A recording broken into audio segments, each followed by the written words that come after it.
კიდევ ერთხელ მოგესალმებით ყველას. დღევანდელი ჩვენი ლექციის მთავარი თემა იქნება ასინქრონული პროგრამირება და bugs and errors. ან ბაგები და ერორები.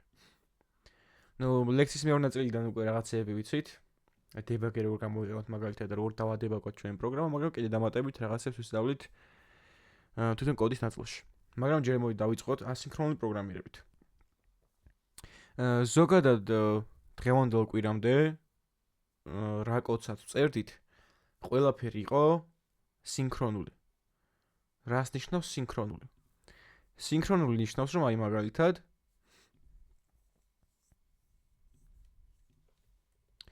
პროგრამა იკითხებოდა ყოველთვის ზევიდან ქვევით და როდესაც ერთი ხაზი შესრულდებოდა, მხოლოდ მაგის შემდეგ აგრძელდა პროგრამა შემდეგ ხაზებზე მუშაობას. ანუ აქეთი გადახტომა განმხილველი არ იყო. ეს ხაზი მორჩება, მე გადავა შემდეგზე, მე შემდეგი მორჩება, გადავა კიდე შემდეგზე და ასე შემდეგ. და რო წარმოვიდგინოთ ესე სინქრონული single thread-იანი კონტროლის ხაზი, ასეთი იქნებოდა. thread-ი არის ჩათვალეთ მოქმედების ხაზი, რომლის გასრულად სრულდება პროგრამა. JavaScript-ი არის single thread-იანი. ანუ მხოლოდ ერთ thread-ზე შეუძლია, რომ პროგრამა გაეშვას. და ეს შეიძლება წარმოვიდგინოთ სინქრონული single thread-იანი კონტროლის ხაზი.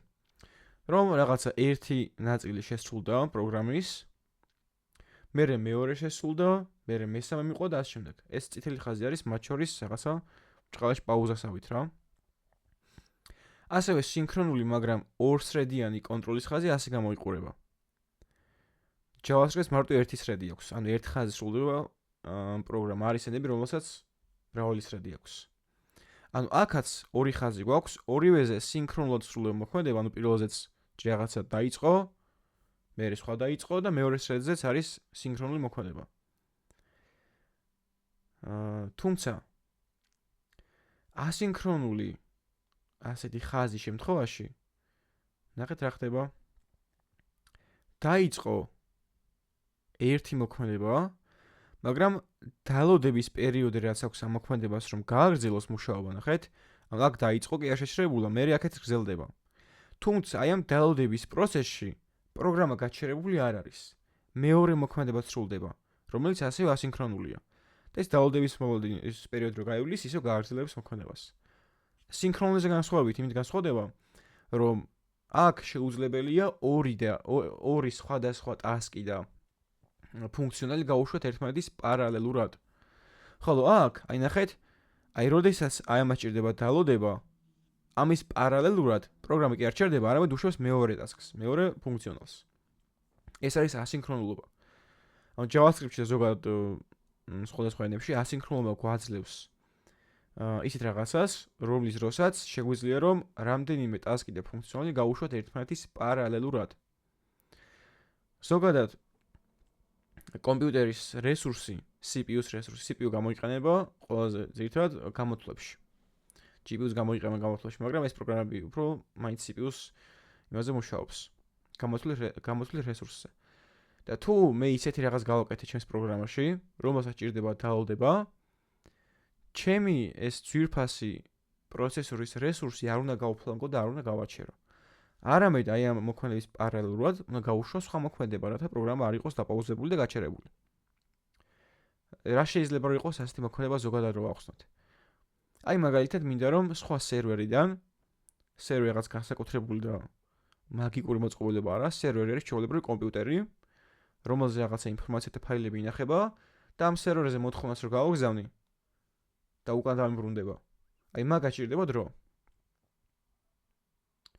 მაგალითად გავაგზავნე მოთხოვნა ისეთ სერვერზე, რომელიც დგას ამერიკაში, ფიზიკურად ამერიკაშია. წარმოვიდგინეთ საქართველოსდან უნდა გავაგზავნე მოთხოვნა ამერიკაში და ამერიკიდან უკან უნდა დამიბრუნდეს. ამას ხო დრო ჭირდება? ეგრევე იმ მილიწამშივე ხო არ იქნება პასუხი, ხო? და აი ამ დროს რომ მე ჩემი პროგრამა გავაჩერო და პაუზებული იყოს და user-ს აღარაფრის კეთება აღარ შეეძლოს, არის სისულელე. ამიტომ ეს მოქმედება მექნება ასინქრონულად გაწერილი და ვიგულისხმობ რომ აი სანამ ეს დალოდების რეჟიმი მაქვს, სანამ პასუხი დამიბრუნდება, რომ რაღაცა ინფორმაცია მიიღო, აი ამ პერიოდში მოდი პროგრამა არ გავაჩეროთ, CPU-ს რესურსი არ გავაჩეროთ და მაინც იმუშავოს პროგრამა, უბრალოდ რამდენიმე ასინქრონული მოქმედება იმუშავოს ერთმანეთის პარალელურად. ეს არის ასინქრონულობა. აი ასინქრონულობისთვის ერთ-ერთი ყველაზე მარტივი და კარგ მისახურე ფუნქცია შეიძლება იყოს set timeout. ეს set timeout რა შვება? set timeout არის რაღაც ასინქრონული ფუნქცია, რომელსაც გადაეცემა პირველ არგუმენტად callback ფუნქცია და მეორე არგუმენტად მილიწამების რაოდენობა. და რას აკეთებს? ეს აკეთებს, რომ 500 მილიწამის შემდეგ გაუშვებს აი ამ ფუნქციას, ანუ დააკონსოლებს tick-ს. ესა callback ფუნქცია, ჩვენ არ ვიძახებთ ამ callback ფუნქციას, იძახებს თავად set timeout, როცა მიიღებს პარამეტრად. და ეს არის მილიწამის რაოდენობა. ანუ 500 მილიწამი არის 9 წამი. წამში არის 1000 მილიწამი ზოგადად. და ეს რო გაუშვა, მოდი ახაც გადმოვიტან set timeout. გადაეცემა callback ფუნქცია, რომელსაც ჩვენ არ ვიძახებთ. და ეს უბრალოდ დააკონსოლებს tick. და მე მინდა რომ ეს მოქმედება შესრულდეს 500 მილიწამის შემდგომ. ამ პროგრამა რო გაიშვება, აი tick დაკონსოლდება 500 მილიწამის მერე და არა ეგრევე. ნახეთ, ცოტა დაპაუზებული იყო და მერე დაკონსოლდა. უფრო თვალსაჩინო რო გახდეს ეს ყოველივე, მოდი 3 წამიანი დავალდება თავაყენოთ, ანუ 3000 მილიწამიანი. გაუშვებ პროგრამა 1 2 3 გამოვიდა.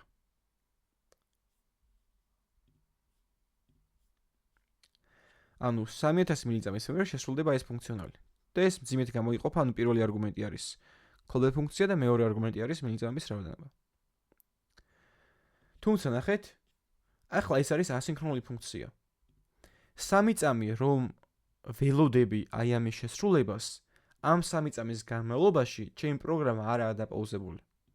ანუ მე მის ქვევით რომ დავწერო მაგალითად console.log hello. ანუ იდეაში ლოგიკურად აქამდე როგორც ვიცოდით, ჯერ ეს ხაზი უნდა შესრულდეს, ანუ 3 წამი დაელოდება და tick დაბეჭდავს და მერე დაკონსოლდება hello. თუმცა ასე არა, ჯერ hello დაკონსოლდება და 3 წამის მერე tick. ანუ ეს ასინქრონული ფუნქცია პროგრამას მსვლელობაში ხელს არ უშლის.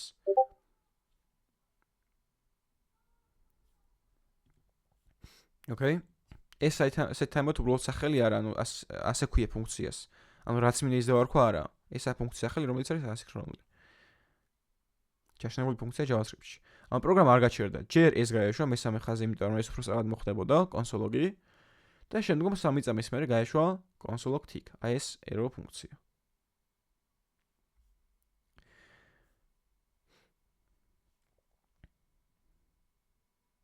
და ეს ასინქრონულობა შეიძლება გამოვიყენოთ აი მაგალითად ფაილის წასაკითხად. სიტყვაზე გვაქვს რაღაც ფუნქცია read text file. ვეუბნებით რომ მინდა რომ გავხსნა shopping list text txt ფაილი და როდესაც მივიღებ მე ამის პასუხს, მე დავაკონსოლო. ეს რო გავუშვათ არაფერს არ გამოგიტანთ, იმიტომ რომ ამონარიდი რაღაცა პატარა პროგრამიდან. უბრალოდ ზოგადად რომ მიხდარიყავით, მოგიტან ჩავსვი პრეზენტაციაში. ანუ მე ვეუბნები რომ როდესაც წაიკითხავს ჩემ პროგრამა აი ამ ფაილს, მე დააკონსოლოს. განა ეგრევე რო დააკონსოლოს, წაკითხული არ ექნება. შეიძლება დაჭირდეს მაგალითად 5 წამი წასაკითხად ფაილის. და ეგრევე დავაკონსოლო, რა დავაკონსოლო, წაკითხული არ აქვს. ამიტომ ეს ასინქრონული აი ამის უკან read text file ფუნქციის უკან ასინქრონული პროგრამა დგას, ასინქრონული ფუნქციონალი დგას და იქ ვეუბნები რომ აი როდესაც მორჩება წაკითხვას, მე დავაკონსოლო მხოლოდ და ამის პარალელურად პროგრამა მაინც მუშაობს, იმიტომ რომ ეს არის ასინქრონული მოქმედება, ასინქრონული ფუნქცია. და ზოგადად ამ ასინქრონულობის უკან ესე პრაქტიკაში არ გვჭირდება ხოლმე, მაგრამ მაინც უნდა ვიცოდეთ რა დგას. დგას პრომისები. პრომისი რო გადმოვქართულოთ ნიშნავს დაპირებას. და ლოგიკური სახელი აქვს. ანუ პრომისი არის ობიექტი, ჩვეულებრივი ობიექტია პრომისი, რომელიც ინახავს მომავალ მნიშვნელობას, ანუ გვეუბნება რომ რაღაც მნიშვნელობას მოგვცემს, მაგრამ ჯერ არ გვაძლევს რა. ანუ გვპირდება რომ დავუბრუნოს 15-ს მაგალითად. მაგრამ დრო ჭირდება მაგისთვის. და ეს მოსაფიქრებლად, ჭყალებში მოსაფიქრებლად რა დრო ჭირდება? მაგრამ ჩვენი პროგრამა დაპაუზებული არ არის, რა თქმა უნდა, ხო? აი პრომისის ყველაზე მარტივი მაგალითი ვავიღოთ. როგორ შეიძლება შევქმნათ? promise წერტილი resolve 15. ეს resolve და reject რა არის? ამასაც მალე გავიგებთ. უბრალოდ გეტყვით, რომ აქვს ორი state promise, resolve და reject. Resolve არის თუ წარმატებით შესრულდა დაპირება და reject არის, როდესაც წარმატებულად შესრულდა დაპირება. ამ დაპირებასაც ხო ორი outcome აქვს, ორი შესაძლო output-ი. მე რა თქვენ რაღაცას დაგვირდებით, მე ამ დაპირებას ან შევასრულებ, ან არ შევასრულებ. JavaScript-იც იგივეა. ან შეასრულეს პირობას, ანუ დაგვიბრუნებს რასაც ველოდით, ან არ დაგვიბრუნებს. და ეგრე უთხრეთ, რომ შევქმნით დაპირება promise-ი, რომელიც ეგრევე დარეზოლვდება, ანუ წარმატებით შესრულდება და 15-იანს დააბრუნებს 15-ს.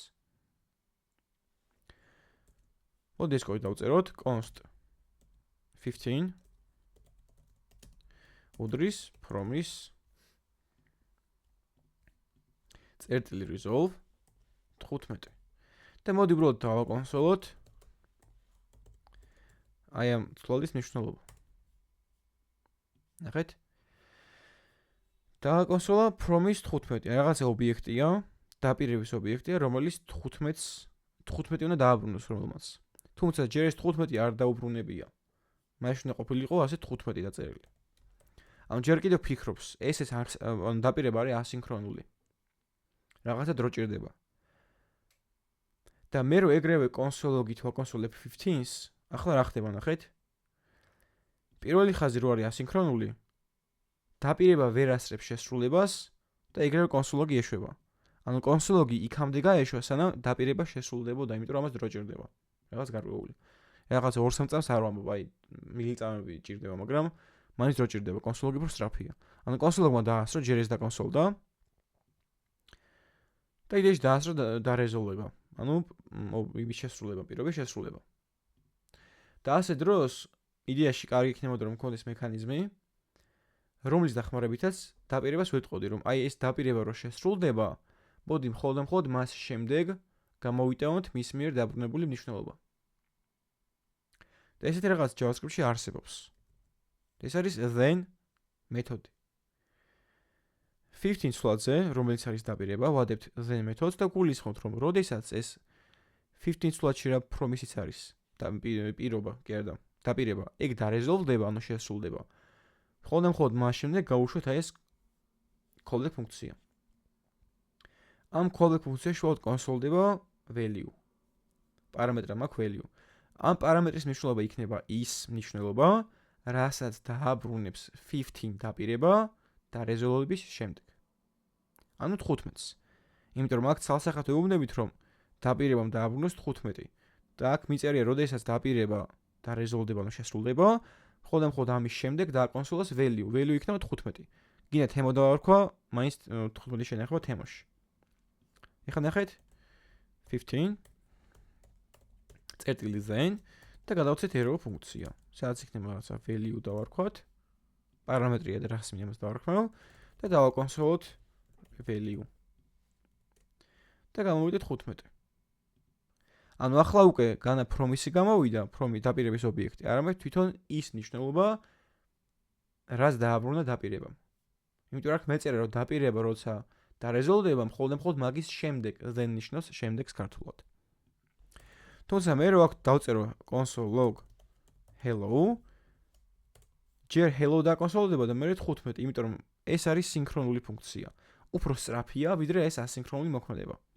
და ჯერ hello დაკონსოლდება და მე ეს დარეზოლვდება. და ჩვენ შეგვიძლია რომ ჩვენივე დაპირებები შევქმნათ, ჩვენივე promise-ები შევქმნათ. და იქ გავწეროთ ლოგიკა, თუ რა დაროდის, დარეზოლვდება, ან დარეჯექტდება. აი მაგალითად. გვაქვს ორი სვლადი, x-ი არის 20, y-ის მნიშვნელობა 15 და შევქმნათ promise-ი. ახალი დაპირება promise აქვს უბრალოდ სვლადის სახელია და როგორ იქნება promise-ი? New promise. ეს new უკვე გვეცნობა, ნახსოვილი გვაქვს კლასებიდან. ანუ თურმე სადღაცას JavaScript-ში შეშნებული არის promise კლასი და გამოდის რომ promise კლასიდან ვაგენერირებთ ახალ დაპირების ობიექტს new keyword-ით. და აი ამ from-ის გადაეცემა არგუმენტად arrow ფუნქცია, რომლის პარამეტრებია resolve და reject. ანუ გვაქვს რაღაცა from-ისი, შევქმნათ new from-ის, რომელსაც არგუმენტად გადავცემთ arrow ფუნქციას. და აი ამ arrow ფუნქციის, ანუ ის შენი ფუნქციის პარამეტრები იქნებიან resolve და reject. აქაც თუ მინდა სხვა სახელებს დავარქვე, მაგრამ ჯობია რომ ამ თანმიმდევრობით და ამ სახელებით დავარქვა. უკეთესი, იმიტომ რომ პირველი სახელი იქნება resolve-ის ფუნქციონალით და მეორე reject-ის ფუნქციონალით. და მის შიგნით აი ამ ფუნქციაში მე თვითონ გადავწყვეტ რა შემთხვევაში შესრულდეს დაპირება და ანუ დარეზოლვდეს და რა შემთხვევაში არ შესრულდეს პირობა, ანუ დარეჯექტდეს. Reject-ი არის უარყოფა, resolve არის წარმატებით ჩავლა. და აქ მაქვს რაღაცა პატარა ფუნქციონალი, set timeout მიწერია ორი არგუმენტით. პირველი არგუმენტი არის ეს callback ფუნქცია, მეორე 2000 მილიწამი. ან 2000 მილიწამის ან 2 წამის შემდეგ გაეშვება ეს ფუნქცია. ეს ფუნქცია რას აკეთებს? რომ თუ x-ი მეტია y-ზე, მოდი დავარეზოლვოთ და message-ი გადავცეთ resolved successfully. x-ი არის 20, y-ი არის 15, ეს true არის, შესაბამისად ჩვენი დაპირება წარმატებით შესრულდება, იმიტომ რომ მე ვუთხრა რომ დარეზოლვდეს მეთქი. პირობა შესრულდეს. და ამ პირობის შესრულებისას რაიმე message თუ მინდა გავატანო, ამას ვატან resolve-ის არგუმენტში. მოდი set timeout ჩავწერ, სადაც მექნება ერთი arrow ფუნქცია, მეორე 2000 მილიწამი. მოდი სლოდებსაც შევქმნი 20 და 10 და მეწერება რომ თუ x-ი მეტია y-ზე, რაც მეტია 20 მეტია 10-ზე, მაშინ დავარეზოლვოთ ჩვენი დაპირება, ანუ წარმატებით შევასრულებინოთ თავის თავი და უთხრათ რომ promise resolved successfully. ანუ promise-ი დარეზოლვდა წარმატებით. თუმცა მე რომ ეგრევე promise-ი დავაკონსოლო, ამას არ გამომიტანს, იდეაში უნდა გამომიტანოს აი ეს message, იმიტომ რომ წარმატებით დარეზოლვების შემთხვევაში საბოლოო პასუხი ეს არის, მაინც. ანუ promise-ი გვპირდება, რომ აი ამას დაგვიბრუნებს resolve ფუნქციის მეშვეობით. resolve ეხმარება მაგაში, მაგრამ მე რო პროგრამა გავუშვა, ჩვენი promise იქნება promise pending. ანუ ისევ აქაც არის დაპირების ობიექტი, რომელიც არის pending სტადიაში. ანუ განა ორი state-ი აქვს promise მარტო resolve და reject. ანუ წარმატებით და წარუმატებლად დასრულება დაპირების. არამედ pending-იც აქვს. რატო დაკონსოლდა promise pending-ი და არა აი ეს string-ი? იმიტომ რომ ჩვენი დაპირება არის ასინქრონული, ჩვენი დაპირების დარეზოლვება სჭირდება 2 წამი. აი ნახეთ პროგრამა რო გავუშვა, promise pending დაკონსოლდა და 2 წამი კიდე არის პროგრამა და მერე ჩერდება. დააკვირდით? დაკონსოლდა 2 წამი არის გაშვებული პროგრამა და მერე ჩერდება. ანუ სანამ ეს promise-ი არ დარეზოლდება, არ მორჩება პროგრამა, მაინც აგრძელებს მუშაობას. და როდესაც მე პროგრამა გავუშვი, ჯერ მე-12 ხაზზე კონსოლოგი რომ ეწერა, ეგ შესრულდა და მერე დარეზოლვდა ჩვენი promise-ი, ანუ წარმატებით შესრულდა. ეს იმიტომ მოხდა, რომ კონსოლოგი უფრო სწრაფია, ვიდრე ეს set timeout-ი, რომელიც 2 წამის შემდეგ შესრულდება. და როგორც გითხარით, ეს ასინქრონული ფუნქციების დროს და ასინქრონული მოქმედების დროს პროგრამა არ ჩერდება. ანუ განა პროგრამა აქ გაჩერდა და აი მოდი ამას დაველოდები, შეიძლება გქონდეს რაღაცა 20 წამი, ხო, 20000 მილიწამი. პროგრამა ხوار იტყვის, მოდი 20 წამი გავჩერდები და აი აქ ქვევით რომ 1000 ხაზი წერია, მოდი იმას ცოტახინ დავივიწყებ რა და დაველოდები ამას. ანუ ერთი რაღაცა 5 ხაზიანი კოდის გამო ჩერდება სიტყვაზე 1000 ხაზიანი პროგრამა და არჩი რაც წერია. ეგრე არ ხდება. ჯერ კონსოლოგი რაც არის, ეგ შესრულდება სინქრონული ფუნქცია და შემდგომ დარეზოლვდება აი ეს. მაგრამ მე მინდა რომ ეგეთი მოცემულა მომქონდეს, რომ როდესაც promise-ი დარეზოლვდება, მხოლოდ მაგის შემდეგ დავაკონსოლო მიღებული პასუხი promise-იდან. და ამას ვაკეთებ then-ით. then-ით, როგორც წეღან მქონდა. როდესაც promise დაარეზოლდა, მხოლოდ მას შემდეგ დავაკონსოლოთ 15. ხო? ანუ დავწერ promise წერტილი then, რომელსაც გადაეცემა error ფუნქცია და error ფუნქციის პარამეტრი message და არ ვქოთ, მოდი. error ფუნქციის პარამეტრში შეინახება ის მნიშვნელობა, რომელიც დაარეზლოა დაპირება. ანუ დაპირებამ რაც მოგცა, მაგას ვინახავთ აი ამ message სლოადში. და შემდგომ მაგას რა თქმა უნდა დავაკონსოლებ.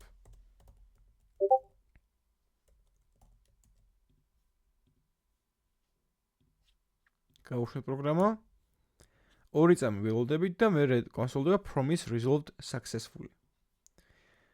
ახლა რა მოხდა? promise-ის დარეზოლებას 2 წამი ჭირდება. ეს then-ის დარეგისტრირდა და მიხვდა რომ აი, როდესაც ეს promise დარეზოლდება მხოლოდ მაგის შემდეგ უნდა დააკონსოლოს. მაგრამ დანარჩენი პროგრამა არ ჩერდება. აი ნახეთ, hello რო დავწერო, ჯერ hello დაკონსოლდება, პროგრამა არ გაჩერებულა. თუმცა ეს then-ი promise-ის დარეზოლებას, ანუ წარმატებით შესრულებას მაინც ელოდება. და მხოლოდ მას შემდეგ დააკონსოლებს promise-ისგან მიღებულ პასუხს, როდესაც promise-ი დარეზოლდება, ანუ წარმატებით შესრულდება. აი ინფორმაციის მიღებაზე ეგრეა.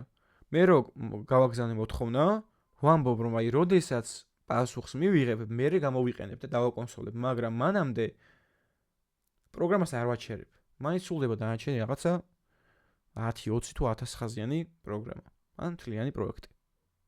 ხო? და resolve-ის მსგავსად შემიძლია რომ დავარეჯექტო. reject მოდი else-ში ჩაუწეროთ, რომ აი თუ x-ი მეტია y-ზე, ხო, ვარეზოლვებთ. მაგრამ აი თუ პირიქით ანტოლია, მოდი დავარეჯექტოთ. და გადავცეთ რომ აქ message მიწერია, მაგრამ გამოვიტანა failed. აი ჩავფლავდით. ეხლა რო გავუშვა პროგრამა, ისევ დარეზოლდება 2 წამის მერე. აქ რო შემოვიდეს, მაშინ x-ი უნდა იყოს ნაკლები y-ზე, მოდი იყოს x-ი 0. 0 ხვალ ნაკლები, ამიტომ აქ შემოვა. და მოდი ვნახოთ რა ისევსება. გავუშვათ error. right? hello დაიწერა და მე error-ი დამირყვა. Unhandled promise rejection. This error originated either by throwing inside of an async function without a catch block or by rejecting a promise which was not handled with catch. The promise rejected with the reason failed. ანუ error-ის ტიპი არის ის რომ არ გაუმკლავდით promise-ის rejections, ანუ უარყოფას, ანუ წარუმატებლობას. და აქ მეუბნება რომ ეს error-ი იმიტომ გაქვსო, რომ promise-ი დარეჯექტდაო და მაგას არ გაუმკლავდიო. ჩვენ then-ს ხო ვუმკლავდებით, უბრალოდ ჩვენ ხო ვუმკლავდებით then-ით promise-ის დარეზოლვებას, ანუ დაპირების წარმატებით შესრულებას. მაგრამ promise-ის დარეჯექტებას არ უმკლავდებით. და მაგისთვის გამოიყენება catch. ანუ catch-ი იჭერს იმ მომენტს, როდესაც promise-ი წარუმატებლად შესრულება, ანუ დარეჯექტდება. და აი აქ მიდის უკვე chaining-ი, ანუ გადაჯაჭვა ამ მეთოდების. აი აქ უწერ catch-ს. then-ს რო ჩავხურა, მე იწერება catch. და აქაც იგივე პრინციპია, გადავცემთ error ფუნქციას და აი აქ პარამეტრი ას იქნება, ამ პარამეტრში მოხდება აი აქ გადაცემული არგუმენტი, ანუ failed-ი. და მოდი ეს დავაკონსოლოთ. console log failed. failed კი არა და error. ეხეთ hello და console და გავიდა 2 წამი და დაიწერა failed. აქ რო იყოს კიდე რაღაცა ტექსტები, ეგ დაიწერება, იმიტომ რომ ავტომატურად მოხდება error პარამეტრში. ეგ ხდება ავტომატურად. მე არ ვაკეთებ არაფერს. რა მოხდება news თუ არ დავწერთ? news თუ არ დავწერთ, არ შეიქმნება ჩვენი დაპირების ობიექტი. თუ ვერ შექმნი რა. ანუ promise იდეაში არის კლასი და შენ თუ გინდა რომ კლასიდან ან რაღაც ყალიბიდან დააგენერო ახალი ობიექტი, new keyword-ი აუცილებლად უნდა გამოიყენო. ანუ then თუ მკლავდებით ისეთ მომენტს, როდესაც promise დარეზოლდება და მხოლოდ მას შემდეგ შევასრულებთ ამ callback ფუნქციას, როდესაც დარეზოლდება promise. და თუ დარეჯექტდა, ამით შევასრულებ.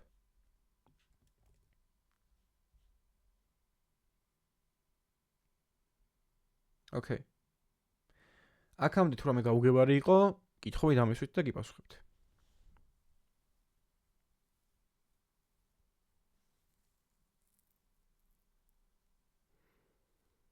დაპირებები გვაქვს, რომლებიც ან სრულდებიან, ან არ სრულდებიან. დაპირებების შესრულებას უმკლავდები then მეთოდით, ხოლო დარეჟექტებას უმკლავდები catch მეთოდით.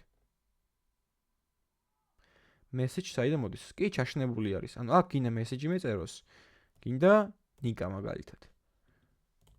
მაინც იმუშავებს. აი მოდი ისე ოკოცი დავწერო და results. ნახე from is result successfully.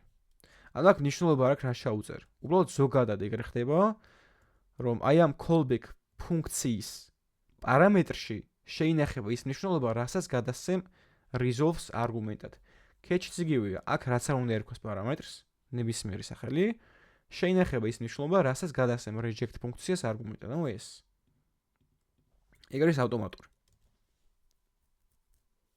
და მე მაგ message-ით ხვდები ის from-ის რა მოუვიდა. ანუ ასე hire-ზე ხوار მიხვდები და ხوار დაგვესიზრება. აი ამ message-ებით ხვდებით რა მოვიდა from-ის. Reject-და თუ არა. აქ მარტო კონსოლი კი არ გამოიყენება ფუნქციონალი წერება რა, მაგაზეც გადავალთ დღეს. უბრალოდ დაკონსოლება და გამოტანა ნიშნულობის არკმა რაღაცა უნდა გავაკეთოთ. ანუ პირობა რომ უარყოფილი იყო ან შესრულდა რაღაცა message გამოვიდეთ user-ს ან რაღაც სხვა გავაკეთოთ რა.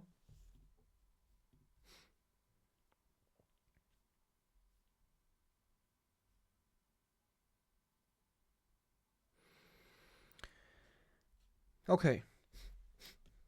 და ასევე აუცილებელი არის რომ აი ამ ყველაფრის უკან რა ხდება, ეგ გვესმოდეს. როგორც თქვით, JavaScript-ი არის single thread-იანი პროგრამირების ენა. ანუ აქვს ერთი ხაზი, სადაც პროგრამა ეშვება. და მაშინ როგორ უმკლავდება ამ ასინქრონულობას? ანუ ამის უკან რა ხდება? პრაქტიკაში შეიძლება ამის გაზრება არ დაგჭირდეს, მაგრამ აუცილებელია რომ ვიცოდეთ, იმიტომ რომ ჯერ ერთი გასაუბრაზე ხშირად შეხვდება ეს კითხვა და თან როცა იცით ყველაფრის უკან რა ხდება, უფრო კომფორტულად ხართ რა და რაღაცა პატარა რო გაიპარება, მიხვდებით რომ აი ეს იმიტომ არის რომ აი ეს უკან რაღაც სხვა დგას რა. და ამ ყველაფრის მამოძრავებელი არის event loop-ი. event loop-ი არის მექანიზმი, რომელიც შუამდგომლობს აი ამ სინქრონულ და ასინქრონულ მოქმედებებს შორის და ადგენს ჯერ რა უნდა გაუშვას და მერე რა. აი ჩვენ როგორც ვიცით, call stack-ი არის ფუნქციების გამოძახების სათავსო. ანუ აქ ინახება ყველა ფუნქციის გამოძახება.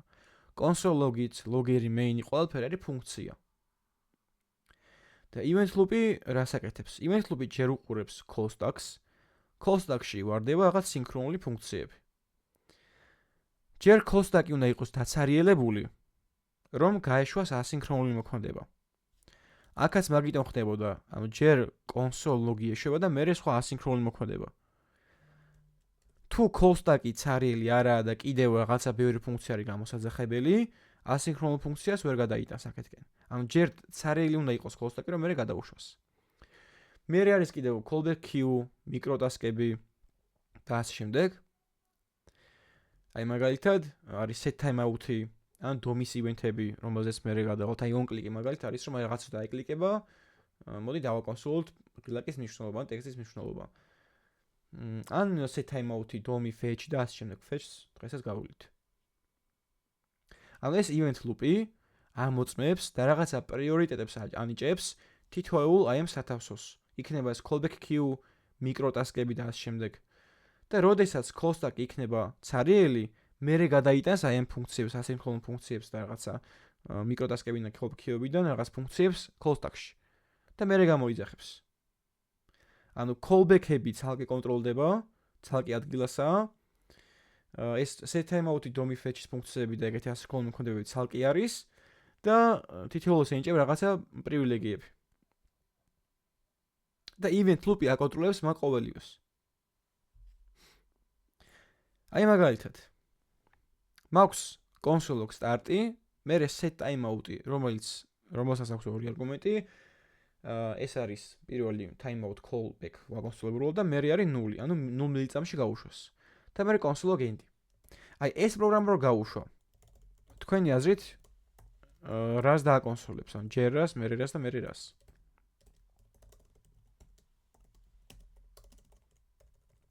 აი ამ event loop-ის ახსნა გამომდინარე.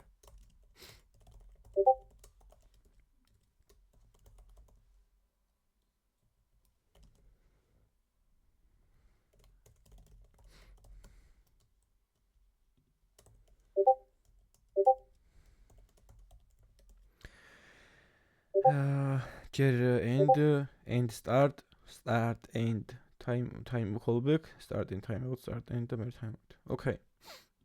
მოდი გავუშვათ. გამოვიდა start end და time out. ნახეთ რა მოხდა?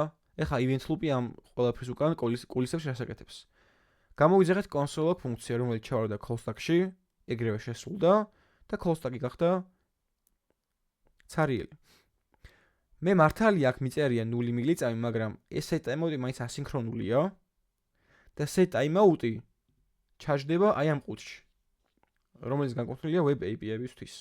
API არის application programming interface. აგებსაც გავავლით. ამ ყუთში ჩავარდა და event loop-ის მექანიზმი იმაში მდგომარეობს, რომ ეგრევე ამას კი არ უშვებს. ჯერ call stack-ს აკურდება, ცარიელი თუ არა და მე გამოვიძახეთ end-ი. ანუ კონსოლოგის სინქრონული ფუნქციის გამოძახება უფრო სწრაფად შესრულდება ვიდრე ასინქრონულის. ამიტომ ჯერ end-ი გამოიძახა და მე როცა ნახა რომ call stack იყო ცარიელი, მე event loop-ის მექანიზმი ადგა და გადმოიტანა ეს time-out-ი. აი ეს callback ფუნქცია call stack-ში და მე შეასრულა. აი ჩათვალეთ ვიღაცა ერთი ტიპი დგას, რომელსაც event loop ქვია და ხელით აქეთ-იქით ანაცვლებს ყუთებს შორის რა ისმენ უნდა გამოიძახოს. საბოლოო ჯამში ეს callback-იც მაინც call stack-ში მოხდა, მაგრამ ის რომ აი ჯერ სინქრონულ ფუნქციებს დაელოდა და აი აცადა ამას, როდესაც დაელოდა მე ჩასვა ხელით აქედან იქ, არის event loop-ის დამსახურება. ეს event loop-ი ჩემი შევაიქნა კიდევ უფრო დაარესერჩოთ დეტალურად, რა შევა მიკროტასკების, რა ინახა მიკროტასკებში, queue-ებში, მაკროტასკებში და ასე შემდეგ. და აი ეგ წიგნი მაქვს დალინკული ერთი, არ ვიცი, კითხულობთ თუ არა, Eloquent JavaScript-ი. თითოეულ კვირაში მიდევს რა ეგ ლინკად. და ჩემი შევაიქნა რომ ეგ წიგნი წაიგითხოთ. თუნდაც ასინქრონულობაზე ან ყველა მითებაზე რაც გავიარეთ. კაი წიგნია და ბევრ რაღაცას დაგაფიქრებთ და უფრო კარგად გააზრებინებთ. Okay. და იდეაში ახლა მივედი იმ ნაწილამდე და იმ მაგალითამდე, რომელიც გამოვიყენე აი ამ ასინქრონულობის ასახსნელად. რომ აი მაგალითად მინდა რომ რაღაცა ინფორმაცია წამოვიღო სერვერიდან, სხვა API-დან. და ამისთვის გამოვიყენებ საჯარო ან public API-ს. API არის application programming interface, ეგრე იშიფრება. ვიცი რომ არაფერს გეუბნებათ ეს სახელი, მაგრამ გეტყვით რა არის. მე როდესაც ვაწყობ საიტს, რამდენიმე ნაწილი გააჩნია საიტს. არის ფრონტი, არის ბექი, არის ბაზა. ასე უხეშად რო ვითხრებთ. მე რომ ბაზაში მაქვს ჩაწერილი ინფორმაცია, ბაზაში ნახება ყველა სახის ინფორმაცია, იუზერები, მათი ინფორმაცია, პროდუქტები და ასე შემდეგ გააჩნია პროექტს, მაგრამ ყველაფერს ნახავთ ბაზაში. და ფრონტში მე ინფორმაცია უნდა გამოვსახო. მაგრამ როგორ მოდის ბაზიდან ინფორმაცია ფრონტამდე? რა კონტროლებს? და backend-ში ჩვენ შეგვიძლია ავაწყოთ API, application programming interface. და ეს API არის შუამავალი ჩვენს ფრონტსა და იმ ბაზას შორის, ჩათვალეთ, ერთი ნაწილი და მეორეზე. აი როგორც მაგალითად კლიენტი შევდივარ რესტორანში, ვუკვეთავ საჭმელს, მე მიმტანი მოდის, ანუ მიმტანთან ვუკვეთავ საჭმელს, მიმტანი მიდის შეფთან, ეუბნება რომ ესეც დაამზადე, შეფი ამზადეს და მე მიმტანს მოვაქვს საჭმელი ჩემთვის. ანუ მე შეფთან კომუნიკაცია არ მაქვს არასდროს, ხო? ჩემსა და შეფს შორის შუამავალი, ზარეულს შორის შუამავალი არის მიმტანი. და ეს მიმტანი არის უბრალოდ API. რომ აქეთ-იქით დადის, აბა შენ რა გინდა, აი ეს ისე მოგართვი, წავიღე და ასე შემდეგ. ეს API. და backend-ში ვაწყობთ ამ API-ებს. და ესეთი საიტია typecode.com, JSON placeholder typecode.com. საჯარო API, სადაც ინახება ინფორმაცია.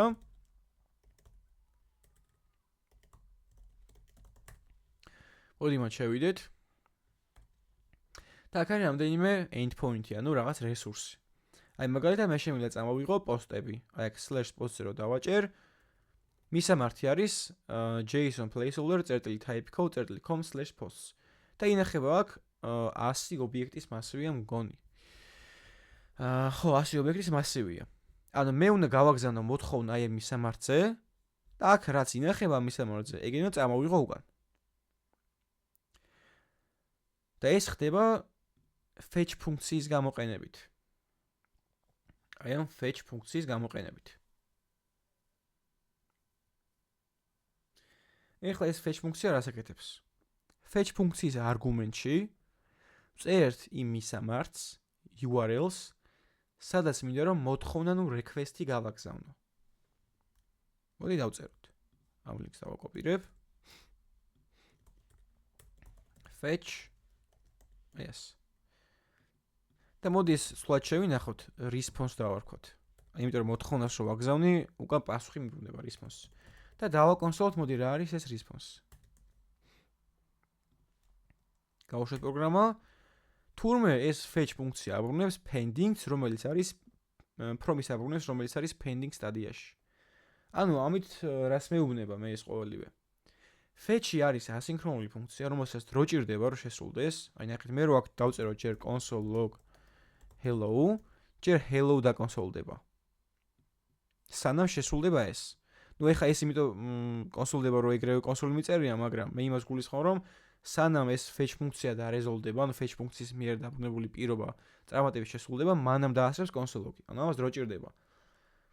ეხა ამის სერვერი დგას რაღაც უცხოეთში დგას, არ ვიცი რომელ ქვეყანაში. სანამ იქამდე მივა მოთხოვნა მე უკან დაბრუნება, დრო ჭირდება მას რა. და მაგრამ ეს პროგრამა გაჩერებული იყოს, არა კაი ვარიანტი, ხო?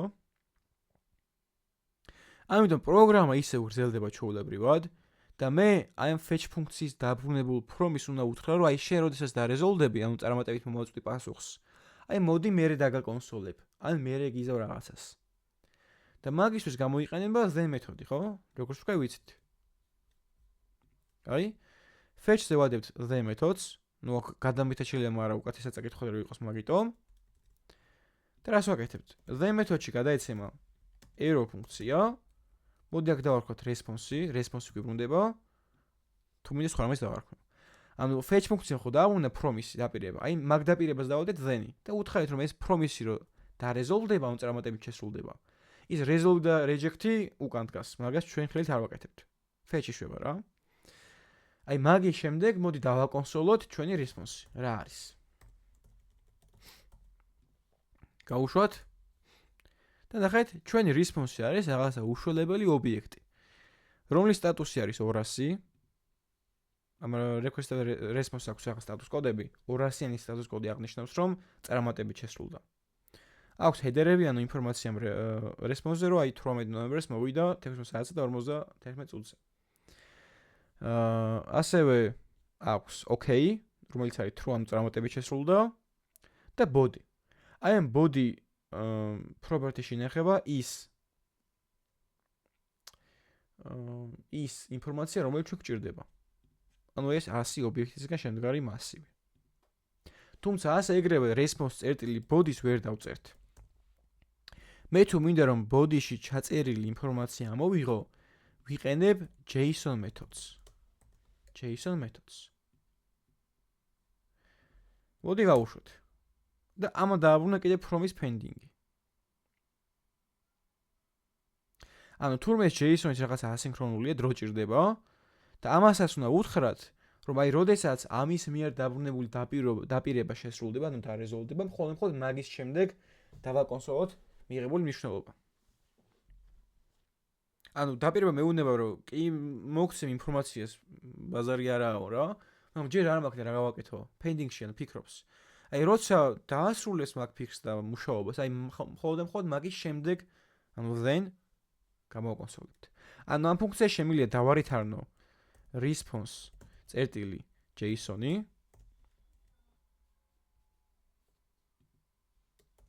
იცი ახლა მიწერია, მჭირდება ფიგურული ფშხლების დაწერაც აუცილებლად.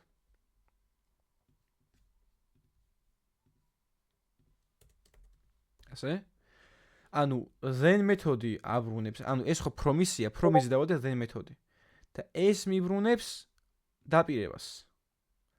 და დაპირებას რო აბრუნებს, შემიძლია კიდევ გადავა მეორე then-ი. ანუ როცა ეს დაპირებაც შესრულდება და რეზოლვდება, მაშინ ამოვიღებ results, data-ს. რას მინდა იმას შევწერ, თუ მინდა data შევწერ. Data console .log data. გავუშვათ და მივიღეთ 100 ობიექტიდან შემდგარი მასივი. მოდი პირველს ამოვიღებ მარტო. აი ეს. ანუ პოსტებიდან პირველი ობიექტი ამოვიღებ მარტო. ანუ ამ promise დააბრუნა. მე promise უთხარით რომ დარეზოლვდება მერე დააბრუნოს response.json-ი, ანუ ჩაწვდეს response-ის ობიექტს, პასუხის ობიექტს და ამოიღოს მისგან ინფორმაცია. ეს promise-ია, დაპირება. პირდება, მაგრამ ჯერ არის ის რა, ამიტომ როცა ეცოდინება, როცა დარეზოლვდება, შემდეგ გამოვაკონსოლებ მის დატას. და ეს არის promise chaining-ი. ანუ აქ promise მქონდა და დაინდავადე, მე აქაც promise დავარეთან და დაინდავადე, ანუ გადავაჯაჭვე რა, promise-ები. ამას ქვია promise chaining ტერმინი რა. და თუ რაიმე პრობლემა მოხდება აი ამ დროს, მაგალითად, შუა პროცესში ინტერნეტის კავშირი გაწყდა, აი სერვერს ქონდა პრობლემა. ეგ არის reject. ანუ დაპირება, მეუბნება რომ აი ძმაო, ობიექტს მოგცემო და შუაში რაღაცა გაწყდა კავშირი რა. ანუ დაპირება ვერ შეასრულა. და მაგას დავიჭერთ catch-ით, რომ user-ს ვაცნობოთ, რომ აი რაღაცა ხარვეზი მოხდა. და catch-ში რაღაც მოდი error-ი მქონდეს და დავაკონსოლებთ errors. ნუ ეხლა არაფერი ცუდი არ მოხდება წესის დარიგით, მაგრამ მაინც იყოს, როცა მოხდება მზად მქონდეს. და ზოგადად ეხლა ეს resolve და reject ფუნქციას აქ არ ვიყენებთ, იმიტომ რომ fetch-ი რო აბრუნებს promise და აი ეს რო აბრუნებს promise, იმის უკანა გაწერილი, როდის ხდება resolve, როდის ხდება reject. და ზოგადად ეს პრაქტიკაში 99% გვიწევს promise handling-ი, ანუ promise-ების გამკლავება და არა promise-ების წარმოება და შექმნა. ჩვენი ხელით როგორც წენ გავაკეთეთ. აი აქ. თუმცა მაინც უნდა ვიცოდეთ ეს, იმიტომ რომ აიცი რა შეჭირდება. და თან ეს თუ არ იცი, ესე იგი ამის უკან რა ხდება, აზრზე არ ვართ. ეგ საშინელება ცუდია.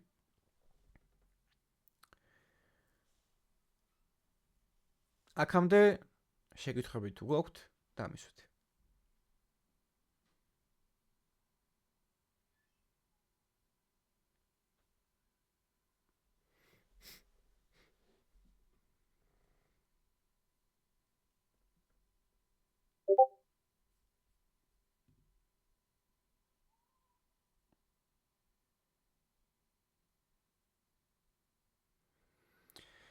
Fetch-ი აგზავნის მოთხოვნას აი ამ მისამართზე. და რა ინფორმაციას დახვდება, მე მაგის დაბრუნებას ცდილობს. დაფეჩვა არის რაღაც ინფორმაციის ამოღება. console error არის. console error არის console log-ი ხო უბრალოდ დალოგავს ინფორმაციას და console log-ი უბრალოდ დაერორებს რა. error. მოიცა, აქ არ შევა მაინც console error. აქ იმუშაობს, კი არ ვიცი. ხო, აქ ეგრე არ ჩანს console error მაინც იგივენერია და, მაგრამ აი მე რო გავუშვა ცოტა ბრაუზერის inspector გავუშვა კონსოლში. აი მანდ ვიზუალურად ჩანს. ნახე? console log hello არის უბრალოდ დალოგილი ინფორმაცია. აი ასე გამოაქვს. მაგრამ ჩვენ თუ რაღაცა error-ი მოაქვს და გვინდა რომ გამოვიტანო, შემიძლია დავწერო console.error. error დავაკონსოლოთ. და გამოწითლად, ნახე, დაერორებული გამოვა. ეს პროგრამას არ ქრაშავს, უბრალოდ მივანიშნებს, რომ რაღაცა error-ია. თვალშისაცემი რო იყოს. კიდევ აქვს რაღაცეები, აი აღარ მახსოვს, მაგრამ console, აი table-იც აქვს, ხო, აი table-იც აქვს console-ს. და შეგვიძლია რომ ცხრილი შევქნათ აქედან მარტივად. ანუ რაღაცა სტრუქტურით მქონდეს აქ. და რა შევიღეთ მაგ errors? console errors. console errors development-ისთვის ვიყენებ.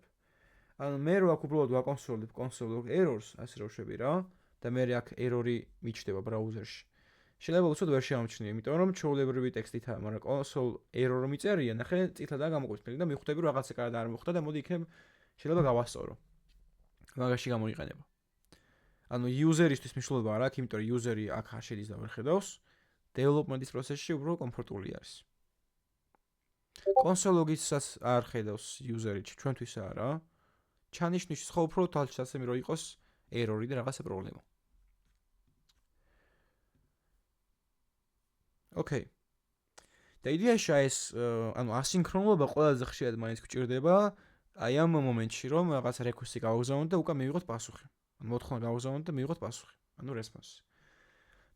ამდენი კოდის წერა ყველა მაგ შემთხვევაში კარგია რა. ამიტომ არის ამისთვის სინტაქსური შაქარი. Syntactic sugar. რომელიც იგივე საკეთებს აბსოლუტურად, უბრალოდ ამარტივებს ამ ყოფის ჩაწერას. და ეს არის async await-ის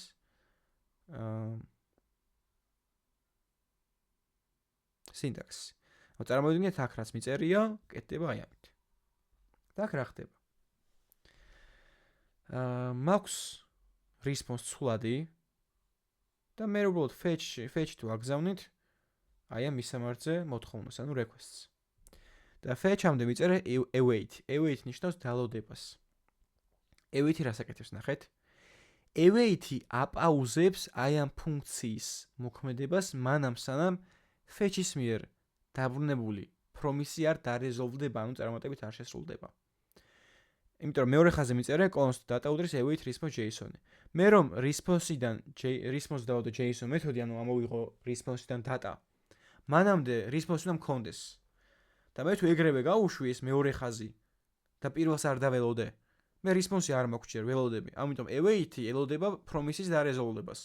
იმ პრომისს რომელიც მიბრუნებს fetch. აქაც იგივე. აქ await-ით ველოდებით აი ამ მეთოდის მიერ დაბრუნებულ პრომისის დარეზოლვებას. ანუ სანამ ეს არ დარეზოლდება, მანამ არ დაკონსოლდება data. უბრალოდ await-ს ვერ გამოვიყენებთ, ასე უბრალოდ გარეთ გლობალურად ვერ გამოვიყენებთ. მხოლოდ ვიყენებთ asynchronal ფუნქციაში. და asynchronal ფუნქცია ჩავაწეროთ უბრალოდ functions უწერთ წინ asyncs და მორჩა. ნახეთ? async function fetch data და ვარქვათ. const response უდრის fetch და links ჩავაკოპირებ.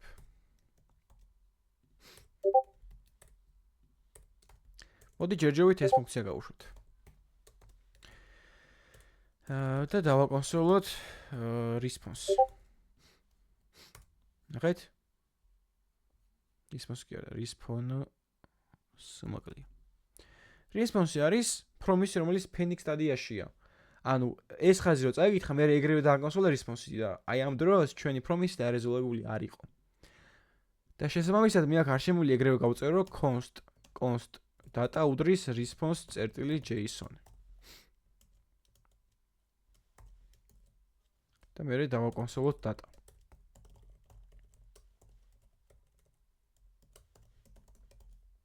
მე ასე არ შემიძლია. ნახეთ error-ი დამევტყა.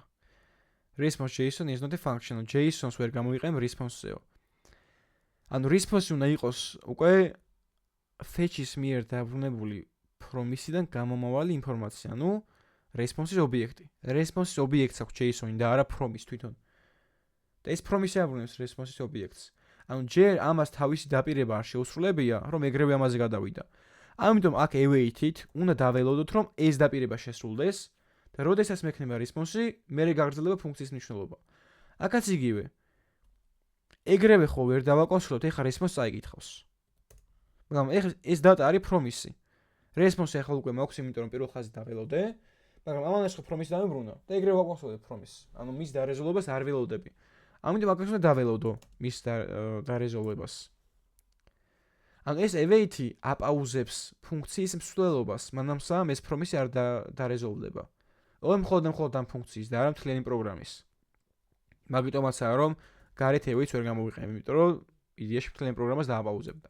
ანუ await-ი აპაუზებს ფუნქციის მნიშვნელობას და ელოდება promise-ის დარეზოლვებას. ანუ წარმატებით რომ შესრულდება promise-ი, მე გადავა მეორე ხაზზე. ესე წარმატებით რომ შესრულდება, მე გადავა მესამე ხაზზე და ასე შემდეგ.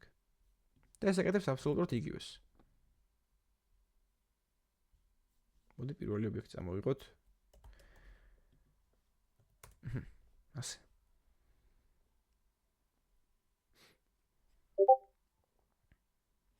async function async შვება იმას, რომ ფუნქციას ხდის asynchronous. ანუ მე რო awaits ვიყენებ, awaits ვერ გამოვიყენებ ჩვეულებრივ ფუნქციაში. ნახე errors დამირტყოს, ისედაც ახლა ჩანს. რომ await არის მარტო asynchronous ფუნქციებისთვის ხმისაწვდომი. ამიტომ ფუნქციას ხდი asynchronous. ეს ფუნქცია ხო უკვე ასინქრონულია, ანუ რაღაც დრო ჭირდება. და მაგასობაში პროგრამა არ პაუზდება. ნახეთ? პროგრამა არ დაპაუზდა საერთოდ, ჯერ hello და console და მერე ფუნქციის მიერ დაბრუნებული მნიშვნელობა. async უბრალოდ keyword-ი არის, რომელიც ფუნქციას asynchronous ხდის. Okay. აქამდე თუ რამე გაუგებარი იყო, კითხეთ არ მოგერიდოთ.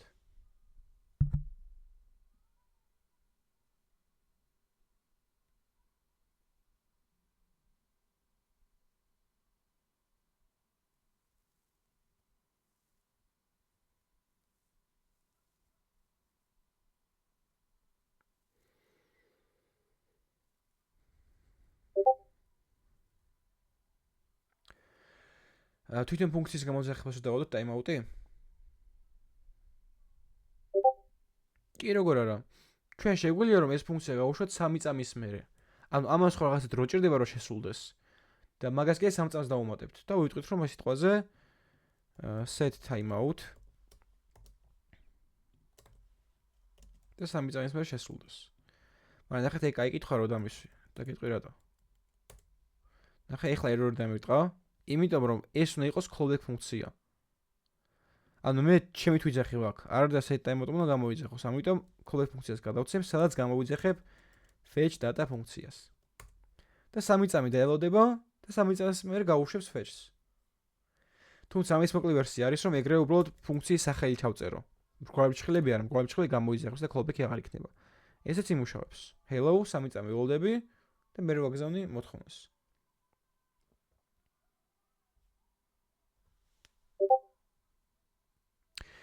JSON-ით იმას ვაკეთებთ, რომ response-ი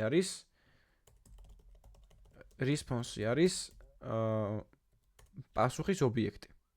რაც გვიბრუნდება.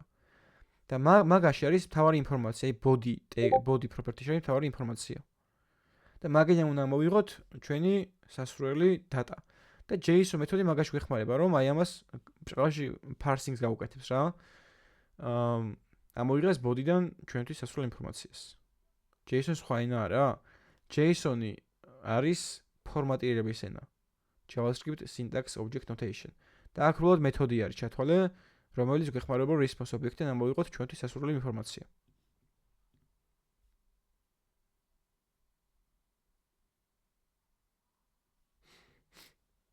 ეს პროგრამირების ენა არაა JSON. ოღონდ არის ეს დიდი JSON-ით რო იწერება. Okay. კიდევ კითხვები?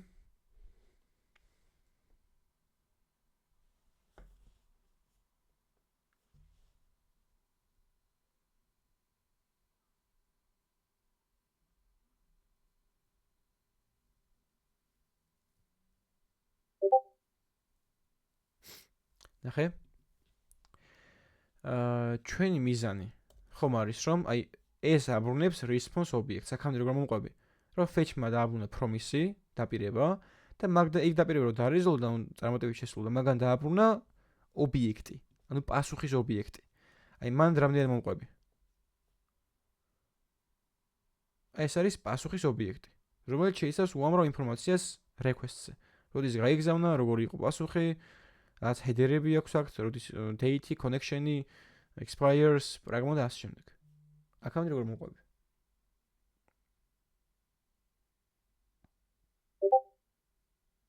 string-ი არ გახდება. string-ში არ გადამყავს. უბრალოდ ნახეთ ჩვენ გვინდა body. მე ხო მინდა რომ წამოვიღო აი /1-ზე რაცა ეს ობიექტი მინდა რომ წამოვიღო. და ეს ინფორმაცია ინახება body property-ში, ამ ობიექტის body property-ში. და მე რომ დავწერო response.body, ესე არ გამოვა. ესე არ შეიძლება, ნახე?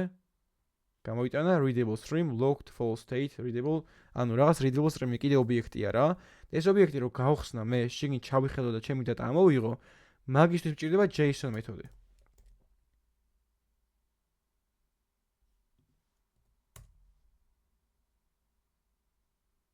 ეს JSON მეთოდი უბრალოდ კიდე მიბრუნებს promise. და მაგიტომ ჭირდება რომ ეს ამ promise დაველოდო, როდის არეზოლდება და მე გამოვიტანო მის მიერ დაბრუნებული მნიშვნელობა. ანუ data. ჩვენი სასრული ობიექტი.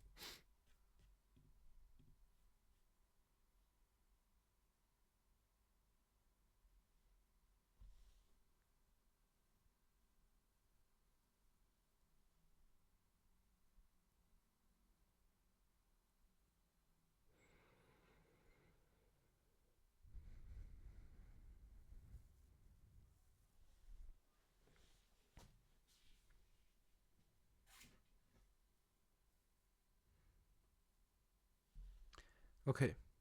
კიდევ არ კითხავი?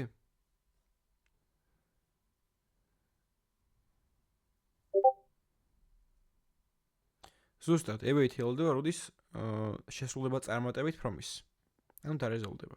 და მე რეაგზელებს, იმიტომ რომ მე რომ მეორე ხაზი წავიღით, ხო, response და JSON-ი ამოვიღო, response უნდა მქონდეს, ამიტომ ველოდები. როდის დარეზოლდება ეს promise. promise fetch-ი აბრუნებს მე JSON-ი აბრუნებს promise და მაგას ველოდები. await-ის ხო დალოდებას ნიშნავს. კარგით.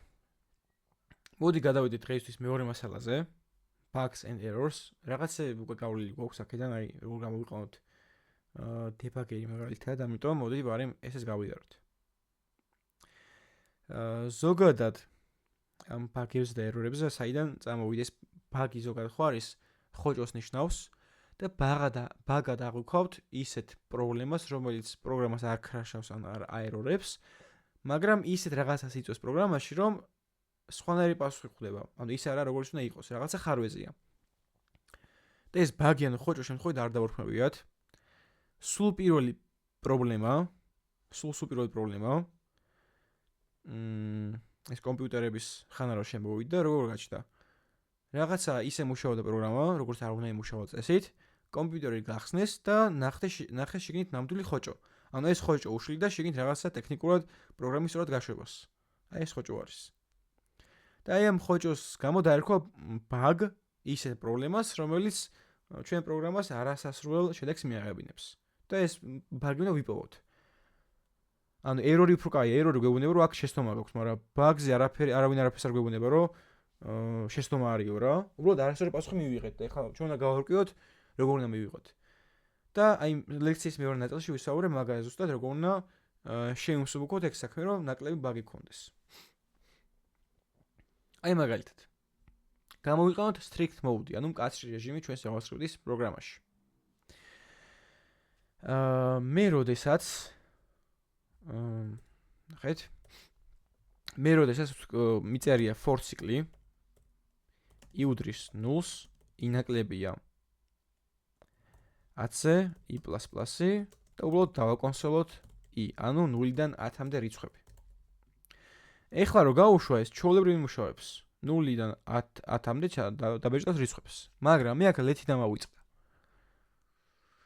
მე რო აქ let-ს არ დავწერ, ანუ ზოგადად თუ ფუნქციაში, for cycle-ში, if-ში ან რამე ბლოკში და scope-ში შევქმნით ცვლადი let var ან const-ის გარეშე, ეს ცვლადი ხდება გლობალური. და კარგი არა, იმიტომ რომ მე რო for cycle-ის გარეთ დავაკონსოლო I global. გამოიტან შეულებრად errors არ დამერტყავს.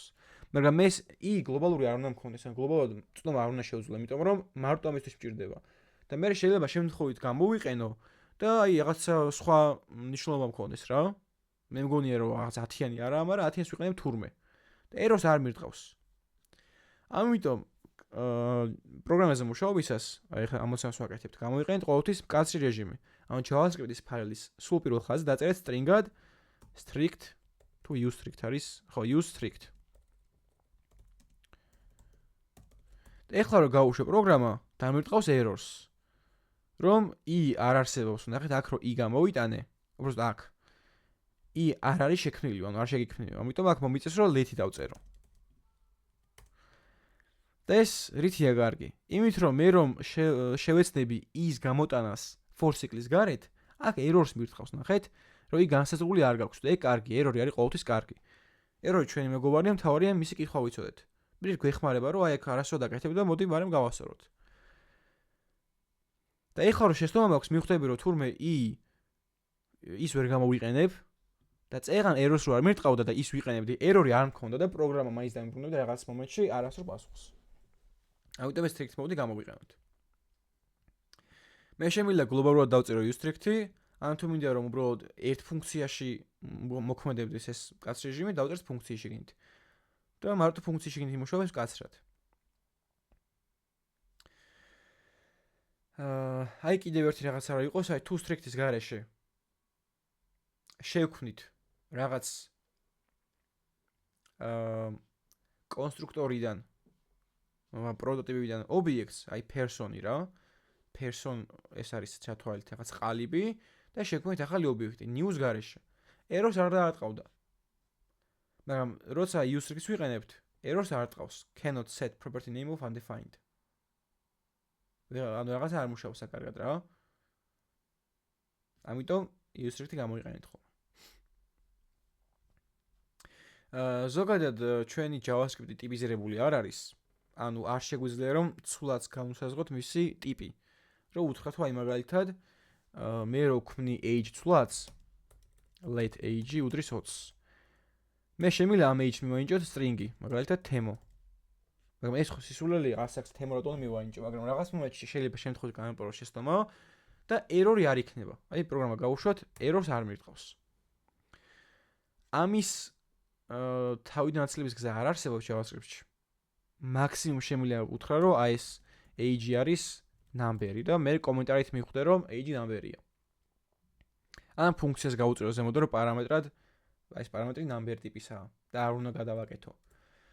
თუმცა არსებობს TypeScript-ი. TypeScript-ი არის ჩათვალით იგივე JavaScript-ი, როგორ ტიპიზირებული. და აქ შემიძლია რომ როდესაც შევქმნი age ცვლაც ორ წერილით უწერთ რომ ეს არის number ტიპის. და მე თუ გადავაკეთე errors დამირტყავს აუცილებლად. ფუ არის უბრალოდ ფუნქციის სახელი. თუ არ ვიცით რას ვარქვენ ფუნქციას, ფულს ვარქვენ ხოლმე უბრალოდ რა. აი მაგალითად შევქმნით სიტყვაზე index.ts. ts არის TypeScript-ის გაფართოება. let age ორ წერტილი number უდრის 20. ხო? დავაკონსოლოთ age.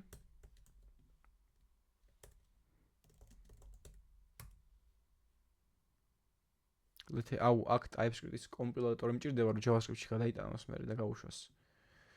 წესი და რიგით. ამოიცა. age არ მოიწონა რაღაც. ხო, TypeScript-ი კი ამარა რაღაცა კომპილატორი მჭირდება რომ JavaScript-ში გადათარგმნოს. ნუ მოკლედ TypeScript-ი არის მაგის ენა, რომელსაც ვისწავლით რა თქმა უნდა. რაღაცა მომენტში და დავიხმარება რომ რაღაც ცვლილებს რო შევქმნით ამ ფუნქციის პარამეტრებს ან დავდასტრუქტურებს განვსაზღვროთ ტიპები. რა ვთქვათ რომ ეს ამ ტიპის უნდა იყოს და თუ შემთხვევით შევცვლი, errors დამირტყავს და მივხვდები რომ რაღაც არასწორია. ასევე მე ჩემი პროგრამა რო ფუთასული გავხადო, შემიძლია გავწერო ტესტები. ანუ გავტესტო რამდენად სწორად იმუშავებს ჩემი ფუნქცია. აი მაგალითად. მაქვს test რაღაც ძალიან მარტივი ფუნქცია, რომელიც labels და body-ს იღებს პარამეტრად. body არის code ფუნქცია, label არის აი რაღაც ფუნქციის სახელი, რაც ვასრულებთ. და აქ ვამბობთ რომ თუ ცუდად შესრულდა ჩვენი body ფუნქცია, ანუ აქ რაღაც გადავაწყვეტით, მაშინ დააკონსოლოს label. აი მაგალითად ტესტი გამოვიძახე, გადავეცი label convert Latin text to uppercase და თუ hello-ს uppercase ვერსია იქნება დიდი hello, ესე იგი ყველაფერი სწორადაა, ხო? ან აი ამის uppercase ვერსია თუ იქნება აი ეს, მაშინ ყველაფერი სწორადაა. ანუ ამით ტესტავთ აი ეს რო გადავიყვანოთ uppercase-ში, ამდენ სწორ პასუხს მივიღებთ. ანუ ხელით ვუწერთ ჩვენ რა არის input-ი და რა უნდა იყოს output-ი და მე მაგ ფუნქციას ტესტავთ, შეიძლება იმ ფუნქციაში, სატესტო ფუნქციაში იყოს რაღაც 1000 ხაზი კოდი. და ყველა ჯერზე ხარ მიწევს რომ გავუყვე ამას და ეს მოდი ეშავსო და როგორი მუშაობს, იშევს როგორი მუშაობს. არა. რაღაცა ტესტ ფუნქციას წერ, სადაც მაგ ფუნქციას ვიძახებ და უსაზღვრავ რომ აი მოდი აი ამას რო შევიყვან წესს და ეს უნდა დამიბრუნდეს და რამდენად მართალი იქნება ეგ. და ეს შემიძლია რომ ტესტ ფუნქციები გავწერო. და ეს მე გაარჩიეთ. თუმცა ამ ყველაფერს ხელით გაწერა და დამენეჯმენტება თვალკარგი არ არის, შემატევადია. ამიტომ არსებობს ამისთვის ალგე ბიბლიოთეკები, მაგალითად, ერთ-ერთი არის Jest, JavaScript-ის testing ბიბლიოთეკაა. ანუ ხელსაწყობის ერთობლიობაა რა, რომელიც გვეხმარება რომ ჩვენი პროგრამა გავტესტოთ. და ყველა ფუნქცია იტესტება რა. და ეხლა მაგას რა ბენეფიტი აქვს. ჩემი პროგრამა და პროექტი რო იზრდება ნელ-ნელა, რაღაც ახალ ფიჩერს რო ვაშინებ ამ დამატებით ფუნქციონალს, შეიძლება ამას გავლენა ქონდეს სხვა ნაწილზე და მიწეს რომ ყველაფერი ახლა გავტესტო. და ესე რო არ გავაკეთო, შემიძლია Jest-ი გამოვიყენო და უბრალოდ გავუშვა ტესტები ერთდროულად ერთი რაღაც კომანდით. და ის მეტყვის რომ აი 75% ჩაბარდა ფესტი არის და 25%-მა ვერ გაიარა ტესტი. და მე იქ ჩავხედავ რა ხდება რა, რომ ტესტებმა არ იმუშავა კარგად. ესეც კაი პრაქტიკაა. ნუ ეს დებაგინგი უკვე ვიცით. როგორ შეგვიძლია რომ დავადებაგოთ, ანუ აღმოვაჩინოთ პროგრამაში ბაგი. აი მაგალითად ეს რას აკეთებს? number to string ფუნქცია მაქვს. და გადავაცეთ 13 და 2. ანუ 13 უნდა გადავიყვანო ორობით სისტემაში. ორობით სისტემა არის რომ რიცხვის ჩასაწერად ვიყავი მარტო ნულიანებს და ერთიანებს. თუ არ გადავეცი ის ორიანი და მეორე არგუმენტი, base იქნება default-ად 10. ანუ ეს 13, 15, 17 რაღაცა არის 10-ობით სისტემა. ანუ გვაქვს 10 ციფრი. 0-დან 9 შეთვლით. ორობითი სისტემა არის რომ გვაქვს 2 ციფრი მარტო 0 და 1. ყველანაირი კომპიუტერი და device მუშაობს ორობით სისტემაზე. ყველაფერს უკან მაინც დგას ნულები და ერთები. და მაგის პროგრამაა და რაღაცა ბაგია გაპარული. ნუ ჯერ როგორ ხდება ორობით სისტემაში გადაყვანა მაგას აგიხსნით. რაღაც დასახატი ის მინდა. draw board რო იყოს, კაი იქნება. სადმე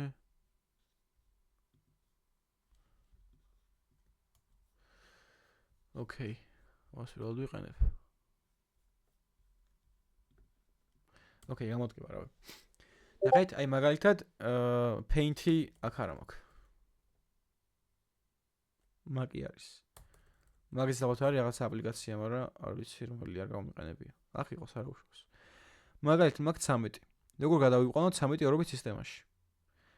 13-ს ვყოფ 2-ზე და ნაშთების მიხედვით ვიგებ რა იქნება ორობით სისტემის ჩანაწერი.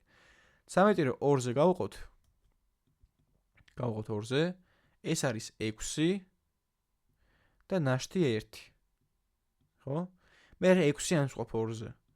6 რო გავყო 2-ზე არის 3 და ნაშთია 0. ანუ ზუსტად გაიყო. ეხლა 3-იანს ვყოფ 2-ზე. 3 გავყოთ 2-ზე.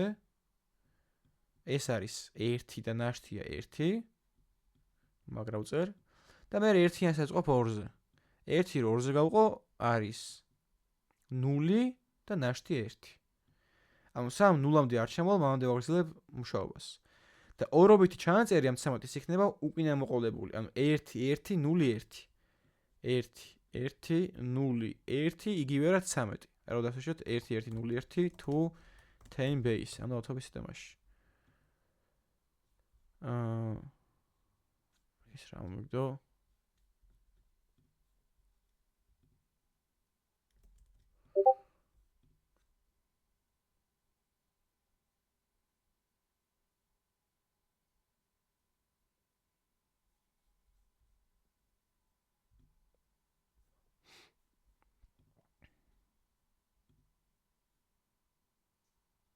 საწერე პასუხი. ნუ უცბად ვიყავი, მაგრამ ნუ მოკლედ ასეა რა. რომ ჯერ ვყოფ 13-ს 2-ზე, არის 6, ნაშთია 1, მე 6 ვყოფ 2-ზე ისევ 3 და ნაშთია 0, მე 3-ს ვყოფ 2-ზე, არის პასუხი 1 და ნაშთია 1 და მე 1-ს ვყოფ 2-ზე, 0-ია პასუხი ნაშთი 1. ამიტომ უკინა მივიდოდი ახლა რა.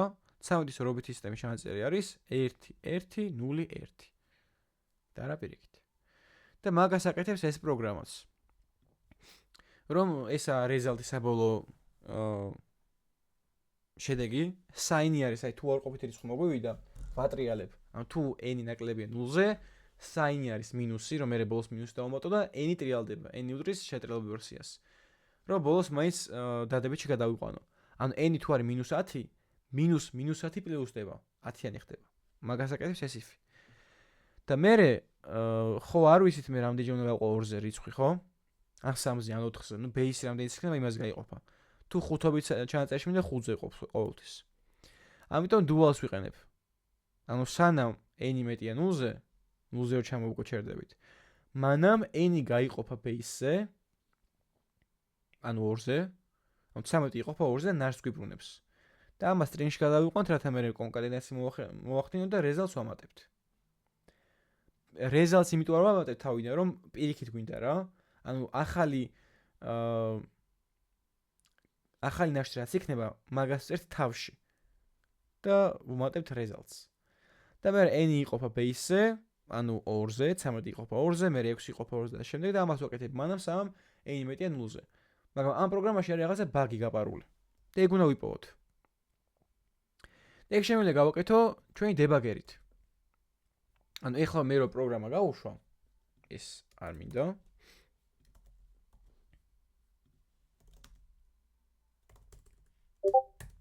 ახე აი ძალიან რაღაცა უშველებელი რიცხვი მივიღეთ. ხო? ეს საიდან დავიწყეთ?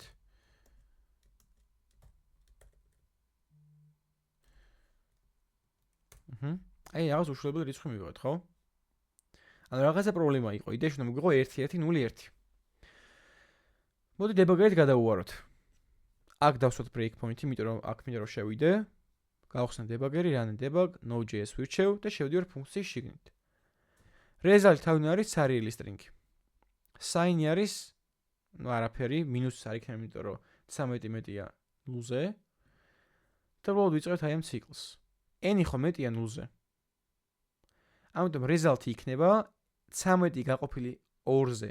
ამის ნაშთია 1, ანუ 1-ს ემატება ცარიელი string-ი. ანუ 1 იქნება ჯერჯერობით. result-ი 1. და მე n-ი იყოფა 2-ზე. გაყოფა უდრის ნიშნავს, რომ თავის თავზე იყოფა და n იქნება 13 გაყოფილი 2-ზე შედეგი. ანუ 6.5. ეხლა რომ გაჩვენოთ მე n-ის მნიშვნელობა, ნახეთ n-ი არის 6.5.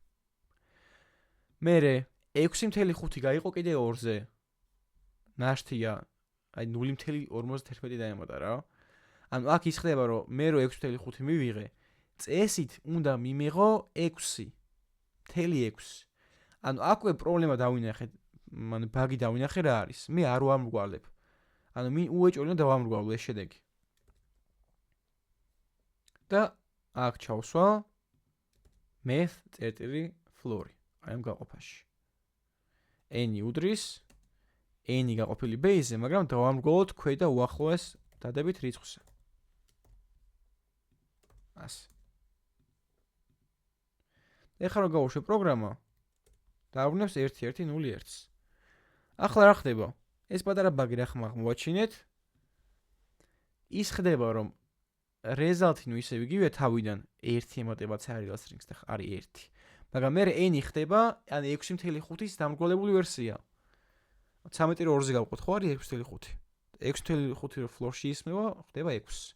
ანუ 6 დაგვჭა პასუხი. აი, n-ი არის 6.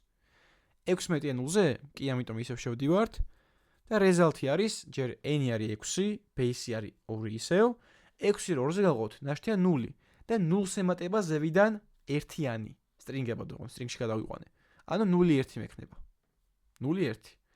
მე n-ი იქნება, n-ი გაყოფილი 2-ზე, ანუ 3-იანი. მე 3 იყოფა 2-ზე ისევ ნაშთი იქნება 1, ანუ 1-ს დაემატება ეს 1-0-1 იქნება ახლა. მე 1.5 კი არის 3 გაყოფილი 2-ზე, მაგრამ გვგვალდება. და n იქნება ახლა უკვე 1. მე 1-ის გაიყოფა და მორჩება პროგრამა. ანუ ახლა აქ ხო ერორი არ მქონია საერთოდ, მაგრამ ბაგი მქონდა. და ბაგის საფუძველად პროგრამაში შემიძლია რომ გამოვიყენო ეს დებაგერი. ამიტომ ამოცანების კეთებისას ხშირად გირჩევთ ხოლმე მაგას. ოკეი. ასევე კიდევ ერთი კარგი ხერხი ერორების გამკლავების არის ერორების პროპაგაცია. ანუ ისეთი მნიშვნელობებისგან და სიტუაციებისგან თავის დაზღვევა, რაც არ გვაწყობს. მაგალითად, გვაქვს ფუნქცია prompt number, რომელიც იღებს კითხვას, რომ გამოვიზრდე კითხვა გადავეცი, რამდენი ხეს ხედავ მეთქი. და users რო prompt-ავ მე ამით, ხო? რასაც მივიღებ, ეგ გადამყავს number ფუნქციაში. number ფუნქციით რიცხვში. ანუ prompt-ში შეყვანილი ინფორმაცია ყოველთვის ხო არის string-ი, მაგალითად ხედავ 5 ხეს. 5 მაქვს string-ად. და ეს string-ი რო რიცხვში გადავიყვანო, ვიყენებ number ფუნქციას, რომ 5-იანი მქონდეს რიცხვი. მაგრამ აქ user-მა შეიძლება შემოიყვანოს ვაშლი. აი დავუსვით ხო, რამდენი ხეს ხედავ მეთქი და ვაშლიო. და ვაშლი ხო number-ში არ გადადის რიცხვში, ამიტომ ეგ დაბრუნებს not a numbers. და აქ მაგისგან ვიზღო თავს, რომ თუ not a number-ი მაქვს ეს result-ი, number is not a number. მაშინ null დავარეთ არ not. თუ არა და დავარეთ არ not result-ი. ანუ მე აქ თავს ვიზღვევ ისეთ სიტუაციისგან, რომელიც არ მაწყობს. მე nans ხო ვეღარ გამომიყენებ კალკულაციებში. ან აქ მაგალითად რაღაცა მასივს ვიღებ და მე ეს მასივი უნდა დავამუშავო, ანუ გამოვიტანო მასივის ბოლო ელემენტი. ანუ array length -1. ეს ბოლო ინდექსი იქნება. მაგრამ თუ მასივიც არიელი, ანუ array length-ი არის 0-ის ტოლი, მაშინ დავაბრუნოთ failed true და failed-და. თუ არა და მისი ბოლო მნიშვნელობა. ანუ ეს ერორის პროპაგაცია, ანუ თავიდან ეგრევე პროგრამის შესრულებას კი არ ვიწყებ, არამედ ჯერ იმ სიტუაციებს ვტესტავ, რომელიც არ მაწყობს. თუ მითხეს რომ მასივი გატესტავ და მასივი არიელია, რაღაც მინდა. ჯერ შევავტესტავ მასივი იქნებ არიელია და მე თუ არა და მე გავაგრძელებ მუშაობას. ან აქ რამდენი ხეაო და მე რიცხვს ველოდები, რომ მე მაგას კალკულაცია მქონდეს და ტიპო ვაშლიო. ვაშლს რა კალკულაცია გავაკეთო და not a numbers, ამიტომ მაგას ამოწმევ ჯერ. ამიტომ ესეც კაი ხერხი და გამოიყენეთ ხოლმე აუცილებლად თქვენს პროგრამებში. თუმცა ეს ყველაზე ხშირად გამოყენებადი ხერხი არის exception-ები, ანუ გამონაკლისები. მე აქ წეგან გითხარით, რომ აი ეს async await-ი რომ მქონდა დაწერილი, ეგ ზუსტად იგივეს აკეთებს, რასაც წინა ვერსია ზენებით და catch-ებით ჩაწერილი კოდი აკეთებს მეთქი. თუმცა ჩვენი await-ი მხოლოდ უმკლავდება promise-ის დარეზოლვებას. მაგრამ თუ რაღაცა ცუდად წარიმართა, აი მაგალითად response-ის სტატუსი არის 200-ზე მაღალი ან დაბალი. ან OK არის false. თუ OK true არის, response OK true არის, აი დავაკონსოლე მაგას. console log response წერტილი OK. ეხლა არის true გამოვა. აი true. OK property-ში თუ true არის, ესე იგი წარმატებით შესრულდა და დაბრუნდა პასუხი, თუ არა და არასწორად დაბრუნდა რა. რაღაც სულად მოხდა. და მაგით ვარკვევთ რა როგორ წარიმართა. ეხლა false-ია. რაღაც შეცდომით მოხდა, იმიტომ რომ არასწორი ლინკი მივეცი. post-ს უნდა მქონოდა და poe 3-ს დავწერე. ეს ხელოვნურად მაინც დავარეჯექტებინე რა. მაგრამ დარეჯექტებას როგორ უმკლავდებით? ან მე შემიძლია რომ ჩემ პროგრამაში რაღაცა ვცადო, ანუ try გავუკეთო და თუ ამ ცდილობის შემთხვევაში ხარვეს დავაფიქსირებ, ეს ერორი დავიჭირო. ან ერორი ხელოვნურად გავისროლო. ანუ ერორები აქამდე ხო თავის ხდებოდა, მაგრამ სიმბოლოში შეგვიძლია რომ ერორები ჩვენითაც გავისროლოთ რო რამე. Okay? ანუ მაგალითად ვაგზავნი request ისე ამ მისამართზე და ვამბობ რომ თუ response OK არის false, მაშინ გავისროლოთ ახალი ერორი. throw new error. ოღონდ ეს მიწერა try block-ში. try block-ში მიწერია, ანუ ეს მინდა რომ ვცადო, მაგრამ თუ რაღაცა ხარვეზი იქნება, ჩემით გავისრული errors. და ამ errors მე დავიჭერ catch block-ში და გავუმკლავდები აქ. Okay? მას გადმოვიდან. ნუ ეხლა არაფერს არ დაიჭერს, იმიტომ რომ ყველაფერი კარგად მოხდება, მაგრამ მოდი ისე ლინკი შევცვალოთ. ნახე? Error failed. ეს არის ის მესიჯი, რომელიც გავალტანი არგუმენტად აი ამ errors. გავისროლი ახალი error-ი, ნახეთ, news ვიყენებ. ან error-ი არის რაღაც თურმე კლასს ჩაშნებული, ვაგენერებ ახალ error-ის ობიექტს და ვატან fails. და მე აქ ავტომატურად მოდის ეგ მესიჯი errors-ო დავწერ. ან themos, ნებისმიერ პარამეტრს. და აქ ვაკონსოლებ.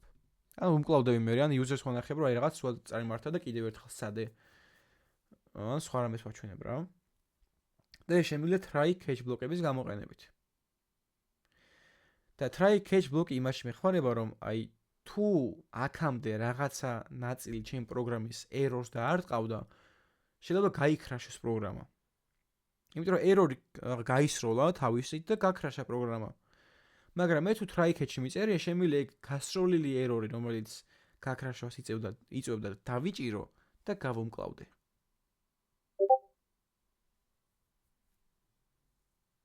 async-ი არა აუცილებელი რომ იყოს, შემიძლია სინქრონ ფუნქციაში დავწერო try catch-ი.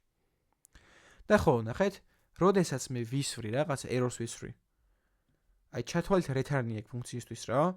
მე რო გავისროლე error-ი, პროგრამა გადადის იმ ნაწილზე, სადაც ამ errors უმკლავდები. ანუ ნახეთ, მე ხო აქ ხო error-ი ხდება, იმიტომ რომ არასრული ლინკია. აქ შევიდა პროგრამა და წეს თქვა ეს უნდა წაეკითხა. მაგრამ ეს კი არ წაეკითხა, არამედ გადახდა ეგრევე catch-ზე, იმიტომ რომ მანდ უმკლავდებით, მანდ ვიჭერთ ამ errors. try catch იმისთვის არის, რომ try-ში ვწერთ იმ კოდს, რაც მინდა რომ ვცადო, try-ს დასნიშნავს და catch-ში ვიჭერ თუ რამე error-ი დაფიქსირდა ამ ცდილობის დროს. ან მე გავისროლე ჩემით, ხელოვნურად.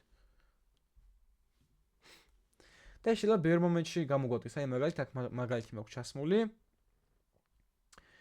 რომ სიტყვაზე ნახეთ, მაქვს ობიექტი, account-ების ობიექტი, სადაც მაქვს სამი ანგარიში, A, B და C.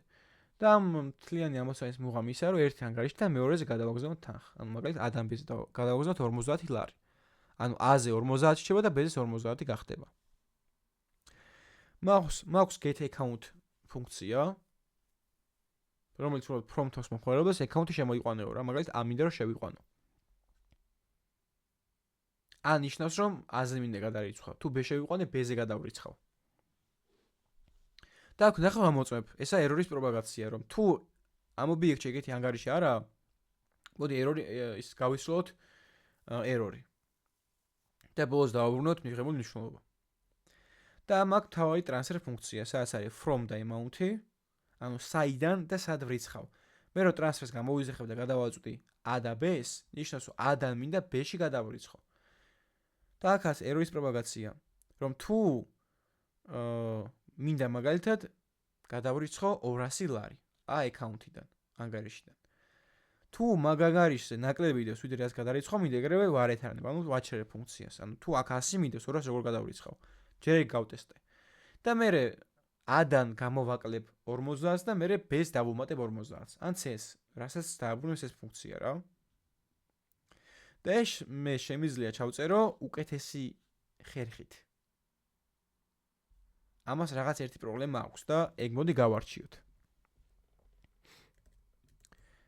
მოდი, ის ჩაწერილი მაქვს, ჩაწერილი მაქვს. prompt-ი რო ამუშავო, აქ ეგ მინდა const prompt უდრის require prompt sync გამოვიძახოთ. ასე. ნახეთ რა მოხდება. და ტრანსფერი გამოვიძახოთ და მინდა გადავრიცხო A-დან და გადავრიცხო 50. და სად გადავრიცხო მაგას მე მეკითხება. ნახეთ enter an account name. ცა, მოდი კარად რო ჩანდეს, აქ დავწეროთ 2 წერტილი და გამოტოვება. ანუ A-დან მინდა გადავრიცხო რამდენი? უბრალოდ სად მინდა გადავრიცხო? მინდა რომ B-ში გადავრიცხო. 50. და მორჩა პროგრამა, მოდი ბოლოს მაინც დავაკონსოლებ. როგორი account-ი მაქვს. B-ში გადავრიცხოთ, ნახე, A არის 50, B არის 50. ანუ 100 გამოვაკლე 50 დაშლა და მე B-ს დაემატა 50. ანუ ეს ფუნქცია რო გამოვიძახეთ, ამა ხო B დააბრუნა. B. და B-ში დაემატა 50 და 100 გამოვაკლე 50. ხო? მაგრამ თუ account-ი არ არსებობს, მაგალითად გადავაწოდო H. ნუ errors გაესწროს, რა თქმა უნდა, მაგრამ მე ეს არ უნდა დავიჭიროთ, catch-ით სადმე. აქ მე მიწერე რომ თუ არ შეიცავს ობიექტი რამე ანგარიშს, მაშინ error-ი გავისროლოთ. მაგრამ ასევე კიდევ ერთი პრობლემა ისაა, რომ მაგალითად თუ სიტყვაზე დავუშვათ, აი ერთი პროპაგაცია რომ მიწერია, მაგალითად მინდა რომ გადავრიცხო 200. ახლა გავუშვებ პროგრამას. ეგრევე სრულდება პროგრამა. რატო? იმიტომ რომ აქ მიწერა რომ თუ ანგარიშზე თანხა რაც მაქვს ნაკლებია გადასახადის თანხაზე, ეგრევე return-ს ვაკეთებ, ფუნქცია ჩერდება. ანუ 100 ლარი მაქვს ანგარიშში და 200 მინდა გადავრიცხო მეთქი. ეგ ხო არ შეიძლება. მაგრამ ნახეთ, აი დავუშვათ მოხდა ეგეთი რაღაცა. რომ ამ გადარიცხვის პროცესში ადან გამოვიტანეთ 50 ლარი. მაგრამ და დარჩა 50, ხო? მაგრამ სანამ B-სთან ჩავრიცხავდით 50-ს, რაღაცა პრობლემა წარმოიშვა. და რჩება ეს აკაუნტი. ანუ B-ს არაფერი, მაგრამ ამ რა დაამშა 50 ლარი წავართვით და პრობლემა იყო და მორჩა პროგრამა რა. ანუ იდეაში ეს 50 ისე უკავია დავუბრუნოთ ანგარიშს. ხო მართალი ვარ. ან მაგის ტრეკინგის გჭირდება. და მაგის შემიძლია შემოვიღო პროგრესის ცვლადი. პროგრესი თავიდან 0-ია და მე ვცდი ეგეთ რაღაცას. ვცდი რომ გამოვიტანო ანგარიშიდან 50 ლარი და პროგრესი ხდება 1 სტოლი. ანუ ერთი რაღაც გავაკეთე. მერე B ანგარიშზე შევიტან ამ 50 ლარს და ეს თუ განხორციელდა ერორი არ გავისროლეთ. მაშინ პროგრესი იქნება 2 სტოლი. მაგრამ თუ რაღაც მომენტში, აი ამ მომენტში, პრობლემა დაფიქსირდა, სამ B-ზე შევიტანით გამოტანილი 50 ლარს, აქ ხო არ გადავა პროგრამა, ეგრე გადავა ამ ერორის catch-ზე, რომ დაიჭიროს ეგ ერორი. ამიტომ აქ მიწერია finally. Finally ნიშნავს ბოლოს. ანუ გინდა ყველაფერი კარგად წარიმართოს, გინდა ერორი გავისროლოთ, ბოლოს მაინც შევამოწმეთ ამას, რომ თუ პროგრესი 1 სტოლია, ანუ შუაში გავჩერდი 50 ლარი გამოვიტანე ადან და ხელში მიჭირავს. და თუ მანდ გავჩერდი და პროგრესი 1 სტოლია, მაშინ მაგ 50-ს ისე დაუბრუნებ from-ს, ანუ ანგარიშს. Okay?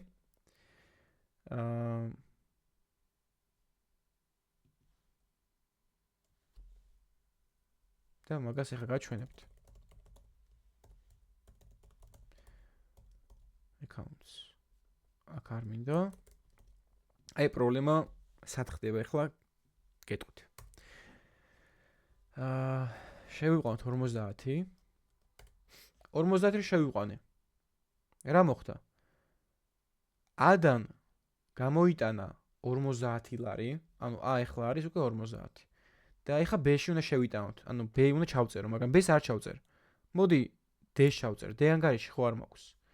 და აქ რა ხდება, რომ როდესაც D ანგარიში არ არსებობს, errors ისროს, ანუ ჩერდება პროგრამა. ან რაღაც catch block-ი თუ მაქვს იმაზე გადამისამართება რა.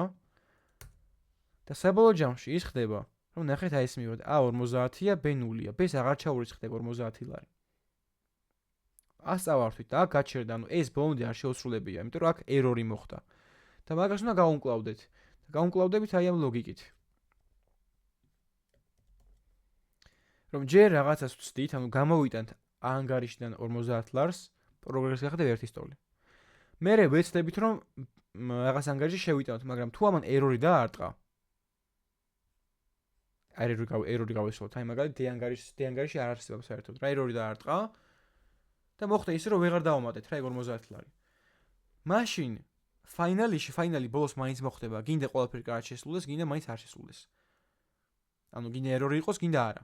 მაინც შევამოწმოთ რომ თუ პროგრესი 1 სტოლია, თუ შუაში გავჩერდით. მაშინ ავიღებთ ამ 50 ლარს და ისევ ანგარიშს დაუბრუნებთ საბოლოო ჯამში. და მოდი დავაკონსოლოთ. console log accounts. ნახეთ, მე რომც სწორად შევიყვანო, აი B-ზე გადავრიცხო მაგალითად, გამოვიტანს ამ ჩვეულებრივ მნიშვნელობას, მაგრამ თუ ისეთი ანგარიში შევიყვანე, რაც არ არსებობს, D მაგალითად. ნახეთ, A-ს ექნება 100, იმიტომ რომ დაუბრუნა ეს 100-იანი. აქ შემიძლია შუაში catch block-ი მქონდეს. ანუ try catch და finally მქონდეს. catch-ი იყოს და ამ errors აკონსოლებდეს რა. უბრალოდ. ანუ ეხლა კი არ გაიქრაშება პროგრამა. არამედ უბრალოდ მას დავაკონსოლებთ. უნდა არასოა ჩავწერე. catch-ს უნდა გადავაწოდოთ. catch-იც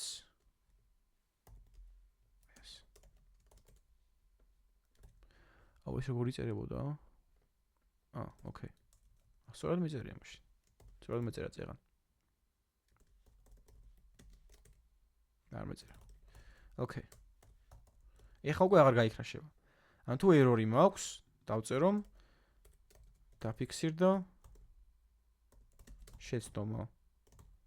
და ერორი რა იქნება? ერორი იქნება გასროლი ერორის დროს, აი ეს ობიექტი. ანუ message. და მაგას მივწოდები error წერტილი message property-ით. ან თუ რამე არ არსებობს, დაწერს რომ დაფიქსირდა შეცდომა. ახლა უკვე გაიქრაშა პროგრამა. არამედ დავიჭირე ეგა კეჩით. და უბრალოდ დავაკონსოლე. რომ არ არსებობს და account-ი. მაგრამ თუ ყველაფერი რიგზია, არა, ბეს უნდა დამეჭირა. თუ ყველაფერი რიგზია, მაგას არ გამოიტანს და მაგრამ ბოლოს მაინც შეამოწმებს. იქემ შუაში გავჩერდით რაღაცნაირად. აი ზეან ხო შუაში გავჩერდი და შეცდომა დაფიქსირდა, მაგრამ მაინც 100 კი არ წაართ 50 არამედ დაუბრუნა. და ეს როცა errors ვისვრით, აქ აღარ გრძელდება არანაირად, ეგრევე catch-ზე გადადის და მაგას გაჩვენებთ debugger-ით. ვინახეთ, შევედით ტრანსფერში. აქ არჩევა, პროგრესი 1-ის ტოლია, 0-ის ტოლია. ჯერ გამოიტანს ანგარიშიდან 50 ლარს და ჩვენი account-ი იქნება A50, წეგან 100 იყო. და პროგრესი 1 გახდება, რომ აი ერთი რაღაც გავაკეთეთ. მერე შეეკითხა მომხმარებელს, სად გადაიტანოს ეგ ანგარიში და prompt-ში ვწერთ base.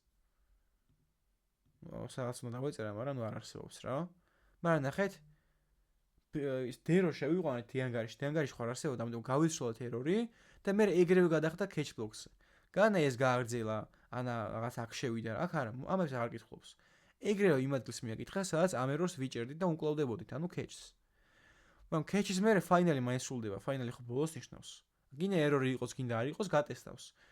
პროგრესი 1-ის ტოლი, ანუ შუაში გავჩერდით, ამიტომ ჩვენ ანგარიშს 50 ისევ დავუბრუნებთ. და წეგა რომ აიყო 100, ეხლა არის 50 რო იყო, ეხლა 100. უკან ჩაუჯიბეთ მოპარული 50 ლარი. ეს finally-ს გამოსადეგი რაღაცა. და ეს try catch-ი ხშირად გამოიყენეთ ხოლმე. თუნდაც ასეთ მაგალითებში, თუნდაც ყველაზე ხშირად მაინც დაფეჩვაში გამოიყენება ხოლმე. მაგრამ აი მაგალითად წინაზე გაგიხსენით JSON parse მეთოდი, რომელიც string-ის ჩანაწერს გადაიყვანს massive-ში ან ობიექტში. მაგალითად გვაქვს string-ი და ეგეთი ჩანაწერია ობიექტი იყოს, მოდი, სადაც name-ი არის თემა. JSON ჩანაწერში ყველა კი სჭირდება ბჭყალები, ორმაგი ბჭყალი. და მე რო უბრალოდ დავაკონსოლო JSON.parse string. ანუ ამ string-ს ბჭყალებში გაპარსავს, parsing-ს გაუკეთებს და გამოიტანს მის ობიექტისეულ ვარიანტს, name თემას. მაგრამ თუ მე თავიდან JSON-ის ჩანაწერში მაქვს ხარვეზი, ანუ ფორმატირების ხარვეზი, errors დაარტყავს expected after property name in JSON at position 9.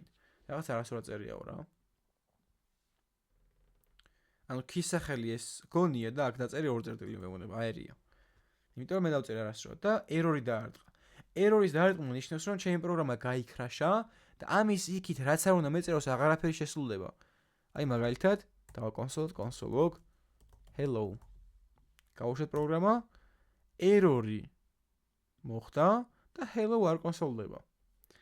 მაგრამ მე ეს ნაწილი try catch block-ში ვწერო და რომ მოდი ვცადოთ ამის გაშვება და თუ რამე error-ი მოხდება, ეგ დავიჭიროთ catch block-ში.